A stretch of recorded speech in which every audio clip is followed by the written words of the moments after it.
No ano de 1502, em Florença, na Itália, uma certa igreja, a igreja de Santa Maria, recebeu uma grande pedra de granito. E essa pedra de granito tinha o objetivo de fazer com ela uma escultura. Foi chamado um escultor. Este escultor, ele tentou desenvolver, a partir daquela grande pedra, uma imagem. Porém, por falta de habilidade ou por falta de sorte, aquele escultor acabou perfurando em um local em que seria a perna daquela escultura, invalidando assim a totalidade daquele propósito. E aquela pedra de granito, ela ficou encostada naquela igreja. E aí o prefeito daquela cidade começou então a achar que não tinha jeito. Não adiantava chamar, ele conjecturou o chamado Leonardo da Vinci, alguns outros escultores daquela época, e devido à sua incredulidade, ele acabou não levando adiante. Porém, alguns amigos de Michelangelo lembraram-se das obras daquele grande escultor, daquele grande artista, e tentaram convencer aquele prefeito. O prefeito acabou cedendo e chamou então Michelangelo para tentar fazer alguma coisa através daquela grande pedra de granito.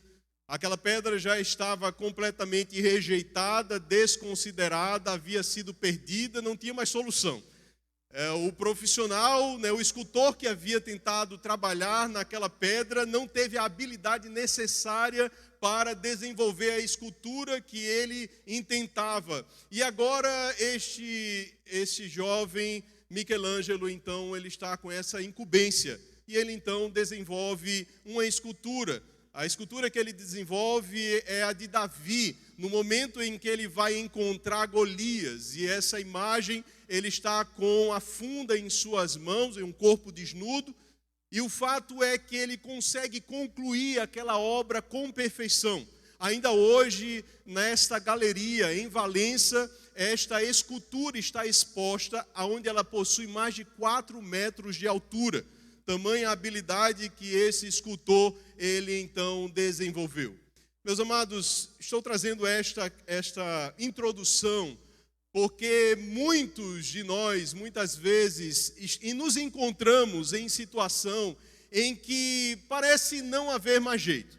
Olham para nós e desconsideram, por causa de alguma falha.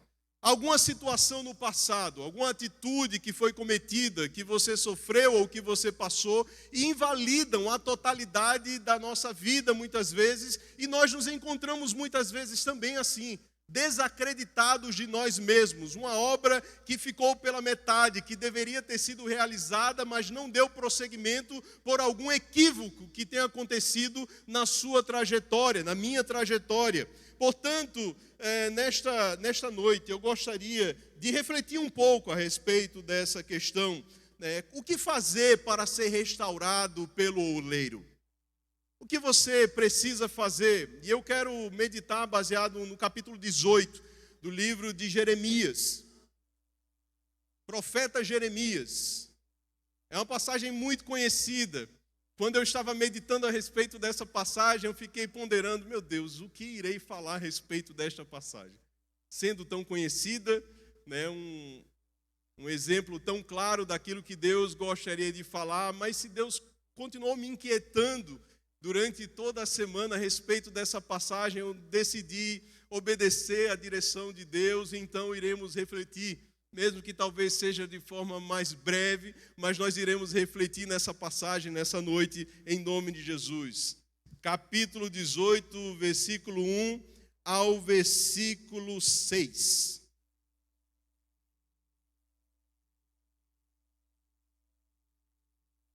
Diz assim a palavra do Senhor que veio a Jeremias: levanta-te e desce à casa do oleiro, e lá te farei ouvir as minhas palavras. Desci à casa do oleiro e vi que ele estava fazendo a sua obra sobre as rodas. O vaso que ele fazia de barro, porém se quebrou na sua mão, pelo que o oleiro tornou a fazer dele outro vaso, conforme bem lhe pareceu. Então veio a mim a palavra do Senhor: não posso fazer de vós como fez este oleiro, ó casa de Israel. Diz o Senhor: como o barro na mão do oleiro, assim sois vós na minha mão, ó casa de Israel. Amém? Vamos orar? Pai bendito, a Ti toda honra, toda glória, todo louvor, majestade, louvores, só pertencem a Ti, Senhor. Neste momento nós iremos refletir a respeito da Tua preciosa palavra. Não é a minha palavra, não são as minhas opiniões, mas aquilo que o Senhor quer falar a cada um de nós. Portanto, nos torna sensíveis à Tua voz e como uma terra fértil, que nós possamos receber essa semente da palavra em nome de Jesus. Amém. Glória a Deus. O que fazer para ser restaurado pelo oleiro? Quando estava meditando a respeito dessa passagem, geralmente nós ouvimos a respeito da ação de Deus em haver uma restauração no vaso. Nós sempre lemos essa passagem resumido a esses versículos e muitas vezes nós cometemos o erro de não analisar o contexto em que essa passagem está inserida. Por isso, a temática desta noite, o que fazer para ser restaurado pelo oleiro? Muitas situações, como já introduzi, acontecem em que nós podemos estar passando por uma necessidade de uma ajuda do alto, para que Deus intervenha na nossa história, mude a situação. Mas e quanto a nós? O que cabe a mim e a você para receber do alto uma direção, uma correção, uma instrução, para que aquela área da nossa vida então seja reparada, seja restaurada? Ou nós simplesmente entregamos a Deus e achamos que Ele é o responsável por fazer toda a mudança da história da nossa vida? Sim, sabemos que Deus, Ele opera eficazmente a salvação em cada um de nós. Sabemos muito bem que o Seu Santo Espírito é quem nos convence. Sabemos que é a semente da fé depositada em nossos corações que nos faz crer na Sua preciosa palavra. Porém, nós também sabemos que na Sua preciosa palavra afirma a respeito da Sua soberania, mas também da nossa responsabilidade. Portanto, o que nós precisamos fazer? O que fazer para ser restaurado pelo oleiro? Refletindo um pouco a respeito do livro do profeta Jeremias, nós observamos em seu contexto histórico que desde a infância do profeta Jeremias, ele está inserido no contexto do reinado de Manassés e de Amon. Estes homens, eles foram caracterizados pela sua idolatria e pela apostasia, deixaram de lado a caminhada com Deus, as experiências que o povo de Deus estava tendo, e agora eles estavam em um caminho de rejeição para com a comunhão com Deus, e isso estava afetando o povo de Judá. Esse era o contexto em que ele nasceu. Porém, até os serviços que o pai de Manassés havia realizado de benfeitorias, de reconciliação do povo para com Deus, Manassés ele desconsiderou, ele simplesmente não deu prosseguimento nenhum. Jeremias ele nasceu em Anatote, e lá, apesar de todo esse contexto que era um caos, ele aprendeu a respeito da palavra do Senhor e foi diligentemente ensinado, porque era de uma família sacerdotal. Então, a situação de Judá era uma situação lamentável por conta desse declínio. Eles estavam completamente distantes. Nós observamos muito bem quando Josué vai afirmar: porém eu e a minha casa serviremos ao Senhor. E a geração seguinte, no entanto, não conhecia a Deus. Se não houver uma sucessão, uma transmissão da palavra, do ensino de Deus às gerações futuras, essas gerações não irão abraçar o Evangelho. É uma responsabilidade de cada um de nós, pais, e nós como igreja do Senhor, de continuar o ensino da palavra de Deus. E esse era o contexto em que, apesar de tudo isso, o profeta, que até então não havia sido chamado, havia recebido muitas orientações e aprendido através de Oséias, de Amós e do profeta Isaías. Portanto, Jeremias era um jovem que estava sendo consolidado na palavra, nos ensinos e nos preceitos do Senhor. É interessante quando nós observamos desde o capítulo 1 deste profeta, o chamado sobrenatural da parte de Deus para com este homem. Nós sabemos muito bem que o versículo 5 do capítulo 1 vai nos dizer: antes que te formasse no ventre te conheci, e antes que saísses da madre te santifiquei, às nações te dei por profeta. Antes que você fosse formado, Jeremias, eu já tinha um plano para com a sua vida. Antes que você estivesse aqui nesta noite, Deus já tinha um plano maravilhoso a realizar em nós e através de nós. Antes mesmo que alguém viesse a pregar o evangelho para as nossas vidas, Deus, na sua soberania, já havia nos separado para entendermos a mensagem da cruz de Cristo, e é por isso que nós estamos aqui. Estamos aqui não é porque nós somos bons ou somos mais sensíveis a Deus, estamos aqui pelo mesmo propósito do qual Jeremias foi chamado. Ele foi chamado porque Deus já havia separado para este propósito. Ser um profeta, ser um homem que iria transmitir a vontade de Deus para com a nação de Judá. Diante do chamado de Deus, então o jovem se vê incapaz, normal. Nós observamos isso em vários homens de Deus na palavra, onde eles se veem incapazes. Alguns estudiosos vão dizer que Jeremias tinha aproximadamente 20 anos. E talvez pela sua capacidade em lidar com outras pessoas, quer seja pela insegurança daquela responsabilidade que ele iria receber. Então Jeremias, ele começa a dizer que é incapaz. Eu não passo de uma criança. Eu não tenho condições de realizar tão grande obra. E muitas vezes nós nos sentimos assim. Diante da dimensão e da responsabilidade, da grandiosidade da obra de Deus a ser cumprida para com a sua igreja, muitas vezes nós queremos correr, muitas vezes nós queremos fugir desta responsabilidade, porque ela é grande, nós compreendemos isso. Mas o que é que Deus vai responder para ele? Ele vai dizer que ele estaria com ele. Eu estarei com você. Assim como Deus, ele está conosco. Ele não nos deixa em nenhum instante, em nenhum momento. Ele estará nos conduzindo e Ele estará nos socorrendo quando nós necessitarmos de ajuda. Olhamos isso e vemos na vida de Moisés, afirmando então a sua incapacidade. Quando o rei Salomão, ele está prestes a assumir o reinado, ele vai dizer também que não passa de um menino. Portanto, essa atitude, esta reação é natural para nós humanos, porque nós olhamos para a nossa limitação e vemos a grandeza da obra de Deus e nós não nos vemos em condição de realizá-la, mas Deus, ele está contigo, diga amém. Deus, ele está conosco. Se Ele nos chamou, Ele irá nos habilitar, nos capacitar para a obra, independente da dimensão que seja, de forma mais local, restrita, talvez pela a sua e a minha capacidade no momento, mas uma coisa é certa: se Deus, ele nos chamou, Ele há de nos habilitar, Ele há de nos aperfeiçoar, e a sua vontade soberana irá se concretizar. É assim que nós precisamos caminhar e é assim que nós precisamos crer, independente da incumbência que Deus colocou em suas mãos. Assuma, crendo que Ele há de usar poderosamente a sua vida.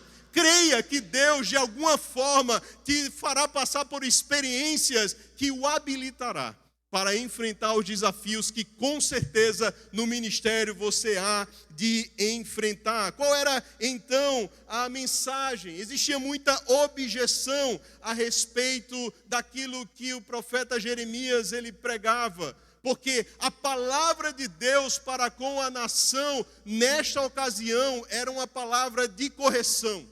Eram palavras duras, eram palavras que confrontavam. E nós sabemos que essas não são palavras muito agradáveis pregadas em púlpitos. Mas Jeremias, ele não titubeou, ele não duvidou, ele não se acovardou. Ele falou aquilo que Deus havia direcionado para ele falar. É muito interessante quando nós vemos no capítulo 7 do livro do profeta Jeremias, quando o próprio Deus vai afirmar: olha, Jeremias, eu te ordeno, eu te oriento a falar a minha palavra, mas o povo não vai ouvir. Perceba a dificuldade do ministério de Jeremias. Talvez nos dias de hoje seria um fracassado. alguém que estaria pregando e as pessoas não responderiam à sua pregação. Talvez as pessoas olhassem e vissem, não é possível que foi Deus. Como pode ter sido Deus e as pessoas não ouvem aquilo que ele está falando da parte de Deus? O fato é que Jeremias, ele denunciava a corrupção, de um coração ímpio que estava dominando a todos os homens de Deus que agora estavam em apostasia. Eles necessitavam então de um novo coração. E é impossível ter esse novo coração sem a intervenção de Deus. Se Deus não tocar, se Deus não tirar o coração de pedra e colocar um coração de carne, esta nação que é de Deus, será impossível então ouvir a esta voz, a esta pregação. E nós sabemos que é o Espírito Santo quem realiza todas essas coisas. Então, a missão de Jeremias consistia em alertar, em advertir, em confrontar os pecados do povo de Deus. Esta era a missão. E ele, como já mencionado, ele possivelmente aos nossos olhos não teve sucesso. Por assimilar o sofrimento da nação, os pecados da nação, denunciando a essas nações, o profeta Jeremias, ele constantemente se quebrantava diante do Senhor. Ele então é conhecido como o profeta chorão, aquele que se derramava constantemente diante de Deus em oração, crendo que Deus poderia fazer, mas sem ver, sem perceber o resultado do seu esforço e do seu empenho. Isso nos traz uma lição maravilhosa, do qual nós precisamos nos empenhar naquilo que chega às nossas mãos conforme as nossas forças, sem se cansar. Continue trabalhando para o Senhor, mesmo que nós não vejamos o resultado, mesmo que a olhos nus nós não consigamos entender qual é o resultado desse trabalho. Nós estamos realizando uma obra de evangelismo aqui nesse bairro. Aparentemente não está acontecendo nada, mas nós precisamos continuar. Aparentemente nenhum coração se abriu, aparentemente essa igreja não teve nenhuma mudança desde que nós começamos esse projeto, porém, qual é a nossa responsabilidade? É compartilhar.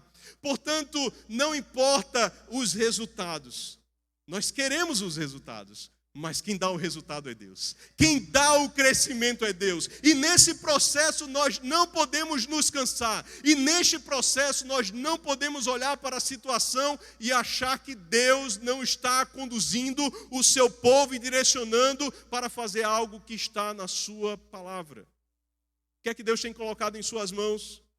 Você tem se cansado, você tem desanimado, você tem perseverado, continue perseverando. Continue insistindo, continue trabalhando com tudo aquilo que Deus te dá, a tua capacidade, teus recursos, a tua energia, para que o nome de Deus seja glorificado. Nós precisamos ter este objetivo em nossas vidas. Judá então se tornou idólatra e indiferente à palavra de Deus.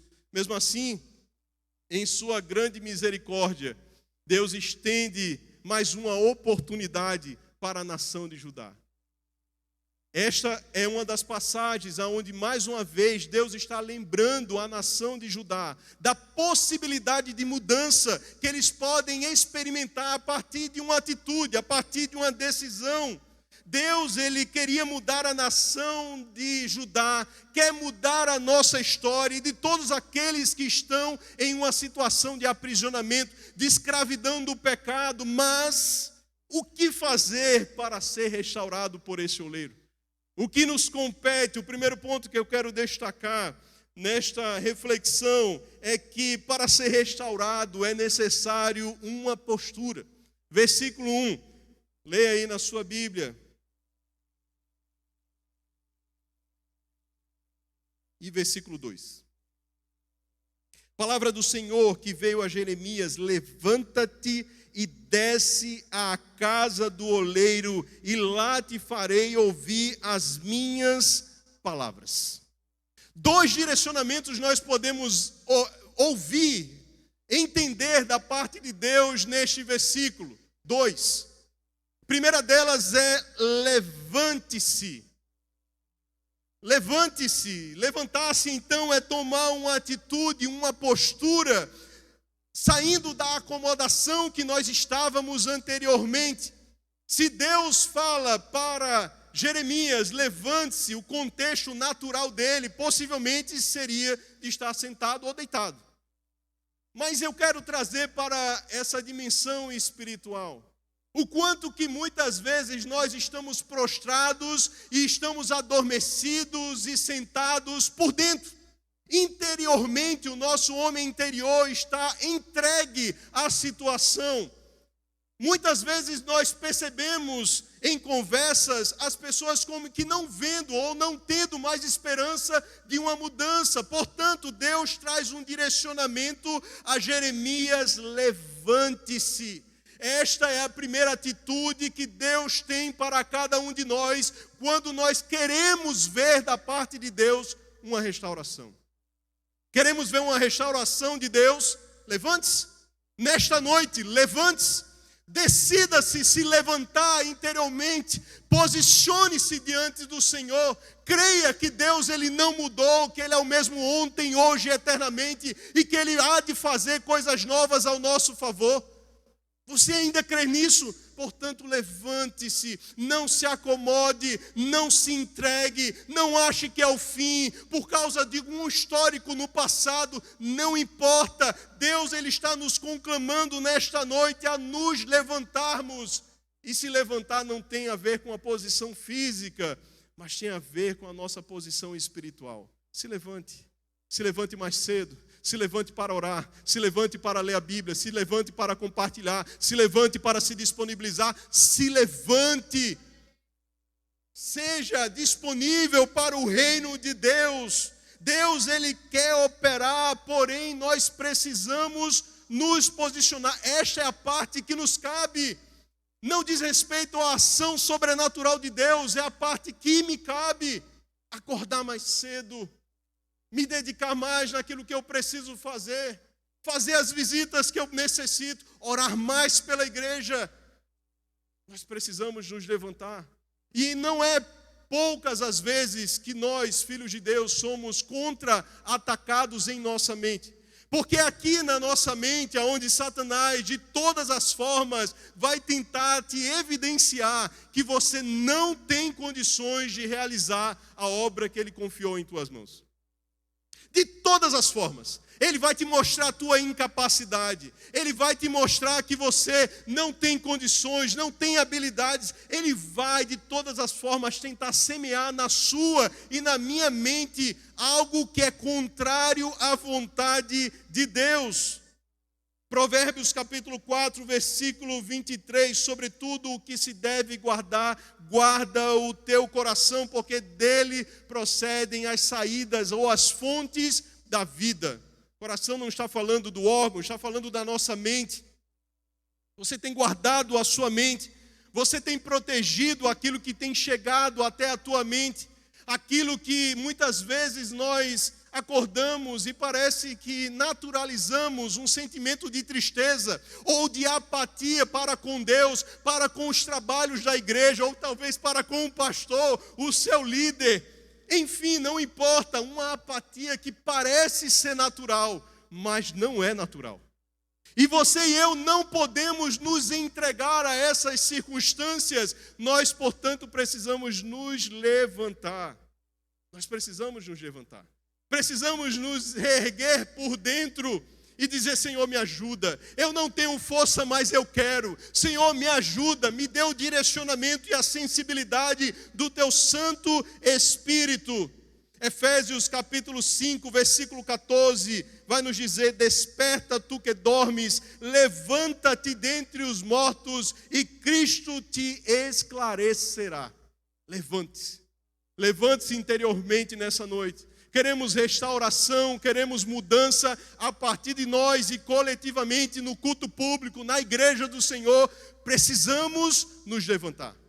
Precisamos nos decidir a querer ver algo diferente e a caminhar e a dar passos concretos, esperando ver o sobrenatural de Deus, porque o sobrenatural pertence a Ele, mas o natural pertence a nós. Aquilo que nos cabe, façamos diante do Senhor. Nós vemos alguns exemplos na palavra de Deus. Momentos em que o Senhor, Ele vai conclamar a se levantar. Vemos no exemplo de Agar. a serva de Sara, em que havia coabitado com Abraão pela sua incredulidade. Agora, com a permissão de Deus, ela é colocada de lado. E ela está em um momento de deserto crítico na sua vida, aonde já havia esgotado o seu suprimento de alimento, o seu suprimento de água. E agora ela coloca o seu filho Ismael à distância, se senta e espera a morte do seu filho. Qual é a postura daquela mulher? Ela simplesmente se entregou. Ela desistiu. A situação está decretada, não há mais o que fazer. Portanto, eu irei apenas observar. Mas Deus, Ele é tão misericordioso que Ele sempre envia um socorro do alto para nos ajudar. Quando a gente já está se entregando, já está se curvando e desistindo de vez, sempre existe alguém direcionado por Deus com uma palavra, com uma oração, com uma ministração para dizer o seguinte: levante-se. E foi isso que o anjo falou para Agar: levante-se, Agar. Levante-se, porque eu tenho uma grande obra a realizar através de Ismael. Eu tenho um grande projeto. Quando Agar ela se levanta, ela vê o poço que estava diante dela. O poço sempre existiu, ela não conseguia enxergar. O que mudou? O posicionamento de Agar. Agar se levanta, ela contempla, vê o poço, o suprimento de Deus para a continuidade da vida. Deus, Ele tem vida e não morte para esta igreja. Quantos creem? Glória a Deus. Eu escutei recentemente a respeito de duas pessoas tendo sonhos ou impressões a respeito de como se fosse momentos de velório, ou então como se fosse um momento de morte ou de sepultamento no que diz respeito a esta igreja. E eu não aceito em nome de Jesus. Eu não aceito e eu me posiciono naquilo que me pertence. Eu não posso me entregar, e você também não, à sua situação. Nós precisamos dar as mãos e crer que Deus, Ele é poderoso para fazer, mudando a nossa sorte, dando novas estratégias, experiências, porque é da vontade dEle. O nosso Deus é um Deus de vida e não de morte. O nosso Deus é um Deus de vida e não de morte. Portanto, não siga como se você estivesse indo para o matadouro. Ele já fez isso por nós. Eu e você precisamos estar vivos e vivos em Cristo, com novidade de vida, crendo que Ele há de operar. Até quando o Senhor vai operando? Senhor vai fazendo, eu não sei quanto tempo, mas nós precisamos crer. Você ainda crê? Você ainda depende, você ainda espera, você pode se levantar neste sentido para ver uma mudança, para ver uma transformação. O anjo então vai afirmar: ergue-te, levanta o rapaz e toma-o pela mão, pois dele farei uma grande nação. Deus tem grandes coisas a fazer. Em situações de morte, Deus, Ele tem vida. Quando Lázaro estava morto após o 4º dia, o que acontece? Jesus chega para decretar a vida, para trazer a vida àquele que não tem mais possibilidade de viver. Portanto, creia. Creia na soberania de Deus, creia na vontade dEle para com cada um de nós. Ele tem vida para nos dar. Quem sabe, talvez, alguns aqui estejam passando por uma grande luta, uma grande dificuldade.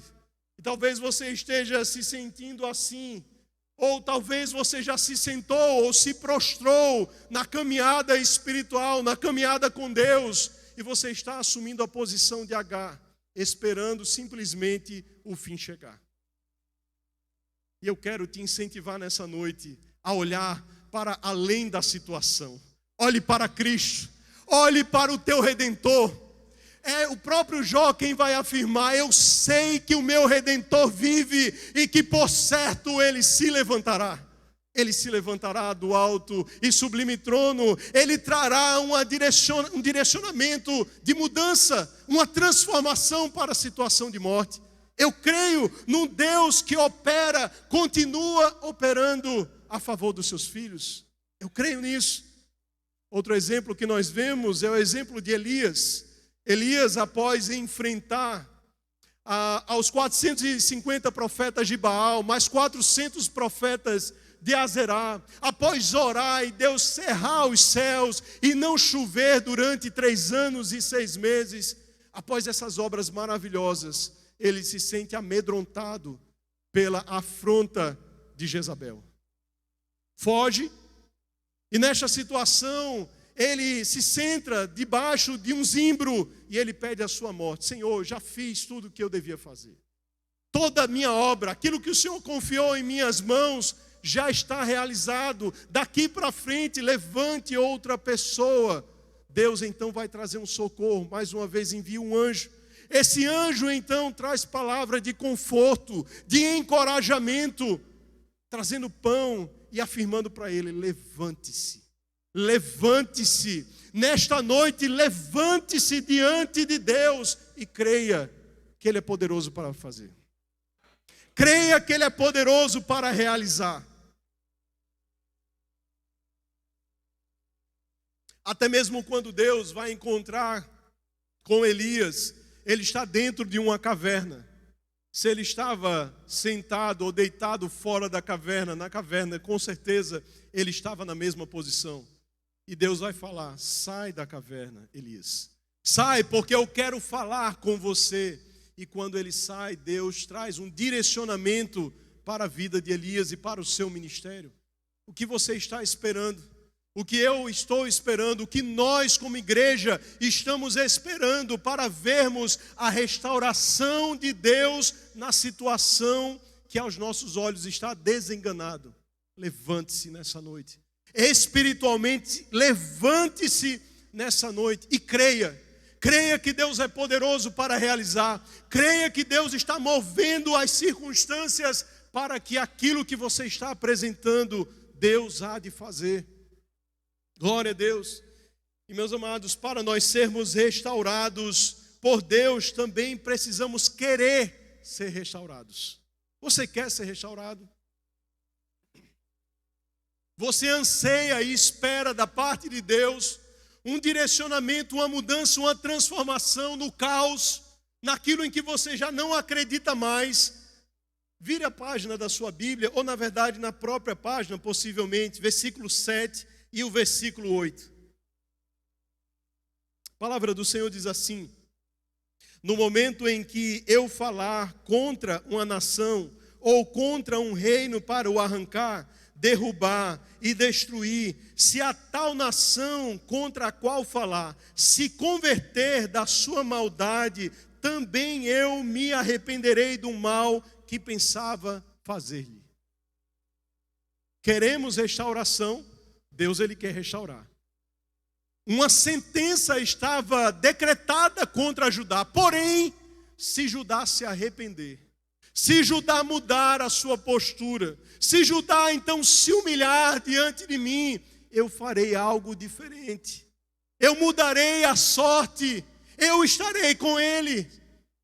A mesma coisa acontece em nossas vidas. Nós podemos experimentar então dessa restauração de Deus quando nós então ansiarmos, quando nós buscarmos, quando nós esperarmos, quando nós estivermos caminhando em obediência à sua palavra. Era isso que faltava a Judá.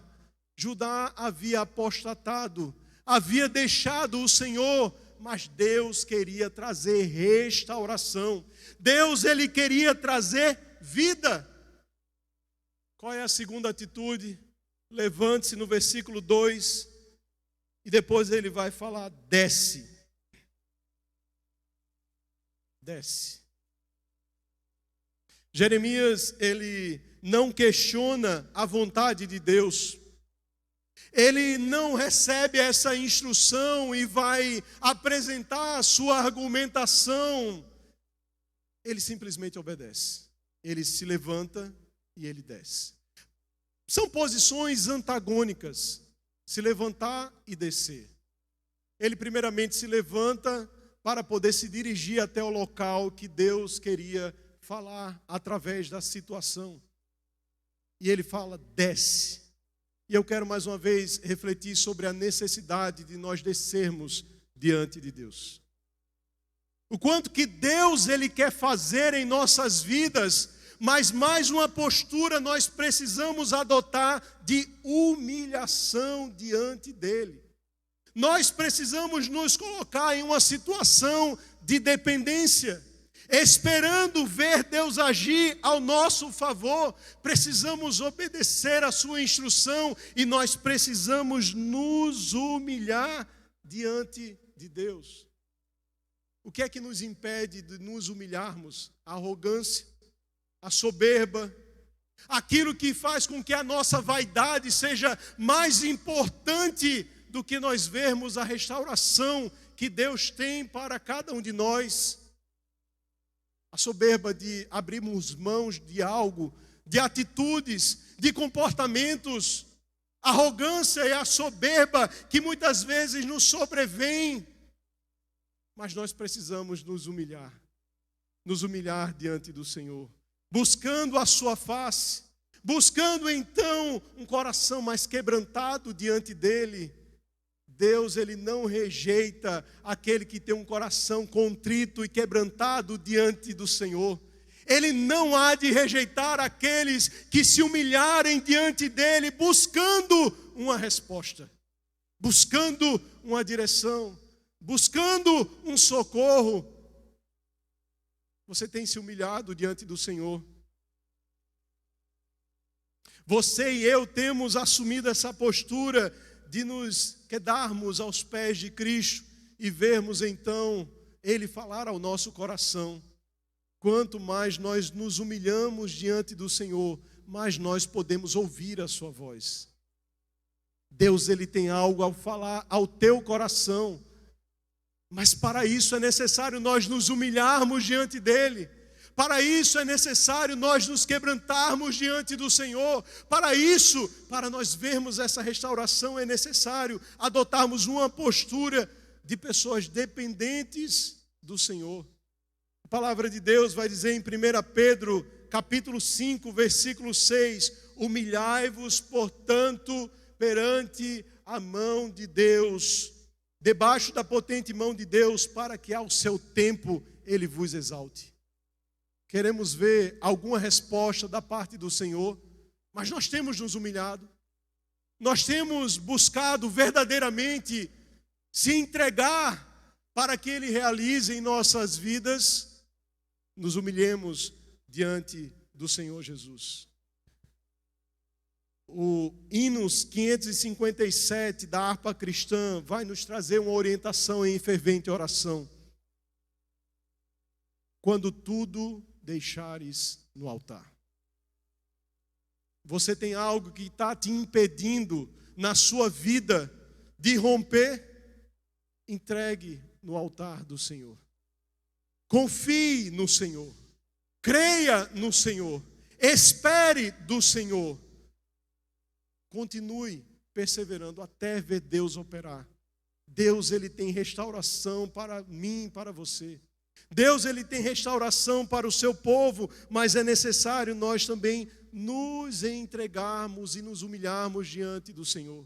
É o que a palavra de Deus então nos afirma.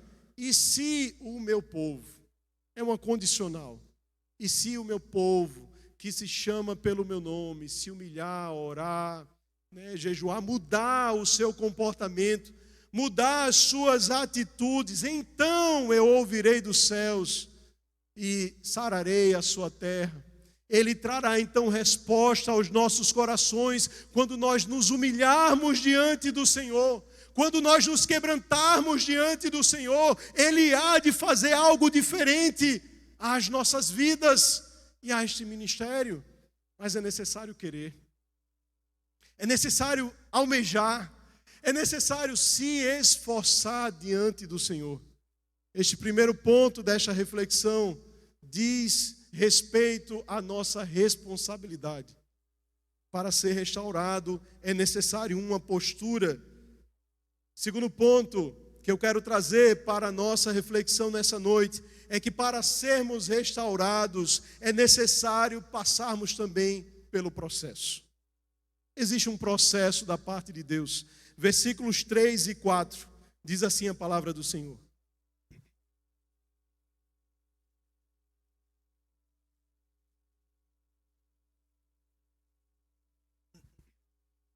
Desci à casa do oleiro e vi que ele estava fazendo a sua obra sobre as rodas.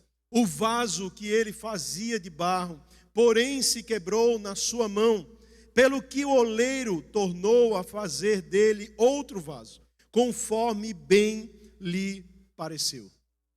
O oleiro que Deus havia direcionado ao profeta Jeremias para aprender da parte de Deus, estava executando um trabalho, como um outro dia qualquer. Ele estava trabalhando para fazer mais um vaso, executando manualmente aquele trabalho, como qualquer outro vaso. Aquele vaso veio a se quebrar na mão do oleiro. Aquele vaso ele se desfez. Ele quebrou em suas mãos, porém o vaso de barro quebrado, perceba, não foi desprezado. O oleiro não desconsiderou a matéria-prima do qual ele estava desenvolvendo um novo vaso. Ele começa agora a trabalhar novamente naquele barro. E ele então começa a fazer e a refazer um novo vaso daquele que havia sido quebrado, daquele que havia sido destruído em suas próprias mãos. O vaso, ele se quebra. O oleiro então se coloca a restaurar o vaso. Deus, ele quer restaurar as nossas vidas.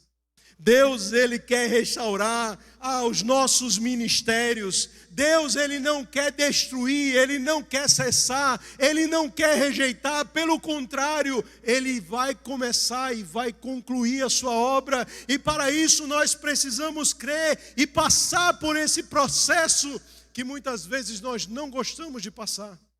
Processos são dolorosos. Processos nos causam repugnação muitas vezes, porque são demorados, porque dói, porque machuca, porque é necessário abrir mão, porque é necessário mudança. Processo de Deus em nossa vida é um tratamento para nos aperfeiçoar. Processo que Ele tem para cada um de nós. Da mesma forma, olhando para Deus, nós vemos o oleiro nos aperfeiçoando, trabalhando no nosso caráter, fazendo com que nós cheguemos à posição que Ele quer de cada um de nós. Jó capítulo 5, versículo 17 e 18 nos afirma: bem-aventurado é o homem a quem Deus repreende, não desprezes, pois, a correção do Todo-Poderoso, porque Ele faz a chaga e Ele mesmo a liga, Ele fere, as suas mãos também curam. Deus, ele pode fazer a ferida, mas ele sara. Deus nos permite entrar em processos, mas Ele está conosco durante todo o processo. E Ele verá o trabalho das suas mãos concluído. Deus, Ele está te aperfeiçoando. Deus, Ele está trabalhando. Não reclame do processo. Não reclame da circunstância. Não olhe para a situação e reclame contra Deus, porque é o próprio Deus quem está fazendo isso na tua e na minha vida. É Deus quem está trabalhando no processo. É Ele quem está fazendo essa obra. Não é o diabo, não são as pessoas, mas é Deus quem está se utilizando das circunstâncias para moldar o nosso caráter, para nos transformar, para trazer um novo tempo a cada um de nós. Por mais difícil que seja suportar, por mais doloroso, por mais demorado, por mais que você não compreenda, por mais que você esteja desestimulado, por mais que você não acredite, entenda, Deus, Ele está no processo. Deus, Ele está trabalhando em nossas vidas. Mesmo quando nós erramos, Deus, Ele se aproveita para trabalhar em nós. Mesmo quando nós tomamos decisões erradas, Deus, Ele está nos aperfeiçoando para nós chegarmos à posição que Ele quer de cada um de nós. Eclesiastes 8:6, a parte A nos diz: porque para todo propósito há tempo e modo. A Deus pertence o tempo e o modo. Ele sabe quando e Ele sabe como fazer. Você pode não entender, você pode duvidar, você pode estar cansado, mas a Deus pertence o tempo e o modo. Aleluia. E o que é maravilhoso da parte de Deus é nós vermos que, apesar dele ser onipotente, ele não faz nada se não houver uma sujeição a Deus. Ele não opera com agressividade, impondo a sua vontade. Ele não age dessa forma. Ele não tem um poder arbitrário. Não é assim que o Senhor age. E nós podemos ver isso no texto, versículo 11 do capítulo 18. Verifique na sua Bíblia.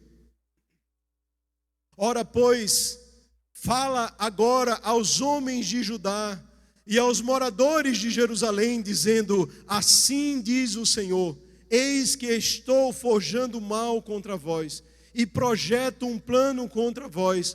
Convertei-vos, pois, agora, cada um do seu mau caminho, e melhorai os vossos caminhos e as vossas ações. Deus, Ele dá uma oportunidade para que eu e você venhamos nos arrepender, para que eu e você venhamos então entender o propósito dEle para com as nossas vidas, e nós venhamos então nos colocar à disposição. Deus, Ele quer trabalhar, mas Ele não age de qualquer forma. Ele nos conclama inicialmente a um arrependimento. Se arrependa, se humilhe, busque-me, entenda, eu quero fazer uma coisa nova, mas para isso é necessário então você querer, você se disponibilizar para que então Ele venha fazer. A possibilidade de restauração realizada por Deus está condicionada então a uma mudança de coração. Queremos ver restauração, mas o nosso coração precisa mudar. Eu e você precisamos mudar. E no versículo 12, a nação de Judá não queria mudança da parte de Deus em suas vidas. Vai afirmar o seguinte, versículo 12, eles porém dizem: não há esperança. Após as nossas imaginações andaremos, cada um fará segundo o propósito do seu coração maligno. Judá não queria.